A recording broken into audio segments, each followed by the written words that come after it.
आजादी के बाद जब कांग्रेस पार्टी अपने शिखर पर थी और श्रीमती इंदिरा गांधी प्रधानमंत्री थी, तभी एक व्यक्ति ऐसे थे जो कुछ ही समय में अपने काम और अपने ज्ञान से इंदिरा गांधी के चहेते बन गए थे और कांग्रेस पार्टी में अपना एक महत्वपूर्ण स्थान बना चुके थे।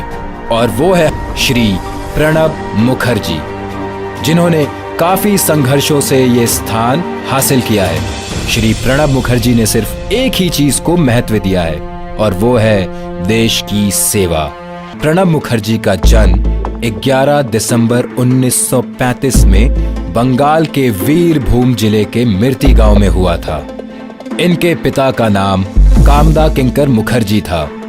वे एक स्वतंत्रता संग्रामी थे और 1952 और 1964 तक बंगाल विधानसभा के सदस्य भी रहे। माताजी का नाम राजलक्ष्मी मुखर्जी था। घर में राजनीतिक माहौल होने के वजह से बचपन से ही प्रणब मुखर्जी का मन राजनीति में आने का था। प्रणब मुखर्जी ने सूरी के सूरी विद्यासागर कॉलेज से राजनीति शास्त्र एवं इतिहास में शिक्षा प्राप्त की थी। इसके बाद इन्होंने कानून की पढ़ाई कोलकाता यूनिवर्सिटी से की। अपने करियर की शुरुआत प्रणब मुखर्जी ने पोस्ट एंड टेलीग्राफ ऑफिस से की, जहां वे एक क्लर्क थे। 1963 में विद्यानगर कॉलेज में वे राजनीति शास्त्र के प्रोफेसर बन गए और साथ ही साथ देशेर डाक में पत्रकार के रूप में कार्य करने लगे। श्री प्रणब मुखर्जी ने राजनीतिक सफर की शुरुआत 1969 में की। वे कांग्रेस का टिकट प्राप्त कर राज्यसभा के सदस्य बन गए। 4 बार वे इस पद के लिए चयनित हुए। वे थोड़े ही समय में इंदिरा जी के चहेते बन गए थे। सन 1973 में इंदिरा जी के कार्यालय के दौरान वे औद्योगिक विकास मंत्रालय में उप मंत्री बन गए। 1975 से 1977 में आपातकालीन स्थिति के दौरान प्रणब मुखर्जी पर बहुत से आरोप भी लगाए गए, लेकिन इंदिरा जी की सत्ता आने के बाद उन्हें क्लीन चिट मिल गया। इंदिरा जी की मौत के पश्चात राजीव गांधी से प्रणब जी के संबंध कुछ ठीक नहीं रहे और राजीव गांधी ने अपने कैबिनेट मंत्रालय में प्रणब जी को वित्त मंत्री बनाया था। लेकिन राजीव गांधी से मतभेद के चलते प्रणब दा ने अपनी एक अलग राष्ट्रीय समाजवादी कांग्रेस पार्टी गठित कर दी।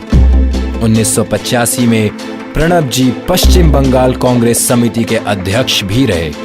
थोड़े समय के बाद 1989 में राजीव गांधी के साथ सुलह हो गई और वे एक बार फिर कांग्रेस से जुड़ गए। पीवी नरसिम्हा राव का प्रणब मुखर्जी के राजनीतिक जीवन को आगे बढ़ाने में बहुत बड़ा योगदान है। नरसिम्हा राव जी जब प्रधानमंत्री थे तब उन्होंने प्रणब मुखर्जी को योजना आयोग का प्रमुख बना दिया। थोड़े समय बाद उन्हें केंद्रीय कैबिनेट मंत्री और विदेश मंत्रालय का कार्य भी सौंपा गया। सन 1999 से 2012 तक प्रणब मुखर्जी केंद्रीय चुनाव आयोग के अध्यक्ष रहे। 1997 में प्रणब मुखर्जी को भारतीय संसद ग्रुप द्वारा उत्कृष्ट सांसद का खिताब दिया गया। जब सोनिया गांधी ने राजनीति में आने का सोचा तो प्रणब मुखर्जी उनके मेंटर बने और उन्हें बताया कि कैसे उनकी सास इंदिरा जी काम किया करती थीं। सोनिया गांधी को कांग्रेस प्रमुख बनाने में प्रणब मुखर्जी का बहुत बड़ा हाथ है। राजनीति के सारे दांव पेच सोनिया को प्रणब जी ने ही सिखाए थे। प्रणब जी के परामर्श के बिना सोनिया जी कुछ नहीं करती थी। सन 2004 में प्रणब मुखर्जी ने जंगीपुर से चुनाव लड़ा और जीत हासिल कर लोकसभा के सदस्य बन गए। इनके साथ ही साथ कांग्रेस पार्टी के नेतृत्व में यूपीए बनी। प्रधानमंत्री पद को छोड़कर वे रक्षा मंत्री, विदेश मंत्री, वित्त मंत्री बने और लोकसभा में पार्टी के नेता के रूप में सराहनीय काम किया। इस दौरान मनमोहन सिंह जी को प्रधानमंत्री बनाया गया। कहते हैं अगर उस समय प्रणब मुखर्जी को प्रधानमंत्री बनाया जाता तो आज देश विकास के क्षेत्र में बहुत आगे होता। प्रणब मुखर्जी मनमोहन सिंह जी के बाद कांग्रेस के दूसरे बड़े नेता थे। प्रणब मुखर्जी को कांग्रेस पार्टी का संकट मोचन भी कहा जाता है। कांग्रेस की डूबती नैया को प्रणब मुखर्जी ने कई बार किनारे लगाया है। 1985 से प्रणब मुखर्जी, जो पश्चिम बंगाल कांग्रेस समिति के अध्यक्ष रहे, 2010 में उन्होंने किसी मतभेद के चलते इस पद से इस्तीफा दे दिया था। जुलाई सन 2012 में प्रणब मुखर्जी सांगमा को 70% वोटों से हराकर राष्ट्रपति पद पर विराजमान हो गए। ये पहले बंगाली थे जो राष्ट्रपति बने थे। प्रणब जी ने गांधी परिवार को करीब से देखा था।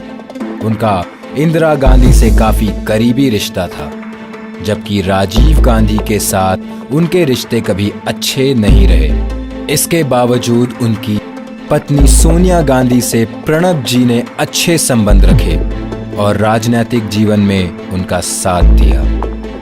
प्रणब जी का राष्ट्रपति बनने तक का सफर आसान नहीं रहा। उन्हें काफी उतार चढ़ाव का सामना करना पड़ा। प्रणब जी ने अपने जीवन के 40 साल भारतीय राजनीति को दिए हैं, जो एक महत्वपूर्ण योगदान है। उम्र के इस पड़ाव में आकर जहां लोग हार मान जाते हैं और आपा खो बैठते हैं, वहीं प्रणब जी ने संयम, धैर्य से अपने राजनीतिक जीवन को एक दिशा प्रदान की और आज इस मुकाम पर आ पहुंचे। प्रणब जी कांग्रेस की मजबूत धरोहर है, जिसे कांग्रेस कभी भी नहीं खोना चाहेगी। प्रणब दा को पढ़ने लिखने, बागबानी और संगीत का बहुत शौक है।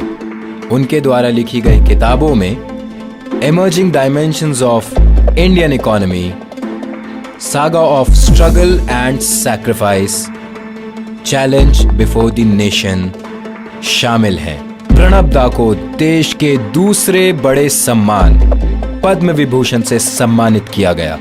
2010 में प्रणब जी को एक रिसर्च के बाद finance minister of the year for Asia के लिए अवार्ड दिया गया। 2011 में प्रणब दा को वॉल्वरहैम्पटन यूनिवर्सिटी द्वारा डॉक्टरेट की उपाधि से सम्मानित किया गया। राजनीति के काफी उतार चढ़ाव के बाद भी प्रणब मुखर्जी अडिग रहे और राजनीति के काले सागर में बहे नहीं, बल्कि उन्होंने राजनीति को एक नई दिशा दी। आज हमें अपने राष्ट्रपति पर गर्व है और हम सब भारतीय सह सम्मान उनका आदर करते हैं। जय हिंद, जय भारत।